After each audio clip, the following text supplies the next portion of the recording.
അല്ലാഹുവിന്റെ റസൂൽ പറയുകയാണ്, സയ്യിദുശ് ശുഹൂർ ശഹ്റു റമളാൻ. കെട്ടിടങ്ങളിൽ പരിശുദ്ധ കഅബാലയത്തിന് പവിത്രതയുള്ളതുപോലെ, മനുഷ്യരിൽ അമ്പിയാക്കൾക്ക് ഔലിയാക്കൾക്ക് പവിത്രതയുള്ളതുപോലെ, കല്ലുകളിൽ ഹജറുൽ അസ്വദിന് പവിത്രതയുള്ളതുപോലെ, വെള്ളത്തിൽ ജലത്തിൽ സംസം വെള്ളത്തിന് പവിത്രതയുള്ളതുപോലെ, പ്രിയപ്പെട്ടവരെ, ആഴ്ചകളിൽ യൗമുൽ ജുമുഅ ദിവസത്തിന് പവിത്രതയുള്ളതുപോലെ, മാസങ്ങളുടെ നേതാവ് സയ്യിദുശ് ശുഹൂർ ശഹ്റു റമളാൻ. നമ്മുടെ നാട്ടിലേക്കൊരു VIP വന്നാൽ, പ്രധാനമന്ത്രി വന്നാൽ, മന്ത്രി വന്നാൽ, അതുപോലെ തന്നെ മറ്റ് സെലിബ്രിറ്റികൾ വന്നാൽ, ഏത് വിധേയനെയാണ് ആ അതിഥിയെ നമ്മൾ സ്വീകരിക്കുക, ഏത് രീതിയിലാണ് സൽക്കരിക്കുക?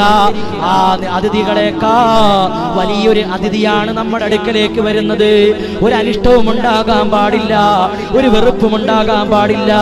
ആ ഒരു മനുഷ്യന്റെ ഹൃദയത്തിലും ഒരു വിദ്വേഷമോ കലർപ്പോ ഉണ്ടാകാൻ പാടില്ല. ആ റമളാൻ എത്തുന്നതിന് മുമ്പ് തന്നെ നമ്മുടെ പാപങ്ങൾ പൊറുക്കപ്പെടണം, തൗബ ചെയ്യണം. നല്ല നെയ്യത്തോടുകൂടി, സന്തുഷ്ട ഹൃദയത്തോടുകൂടി ആ റമളാനിനെ സ്വീകരിക്കാൻ നമുക്ക് കഴിയണം. അല്ലാഹുവേ, അങ്ങനെയുള്ള മുഅ്മിനീങ്ങളിൽ ഞങ്ങളെ നീ ഉൾപ്പെടുത്തണേ അല്ലാ, ഉൾപ്പെടുത്തണേ അല്ലാ, ഉൾപ്പെടുത്തണേ അല്ലാ, ഉൾപ്പെടുത്തണേ അല്ലാ.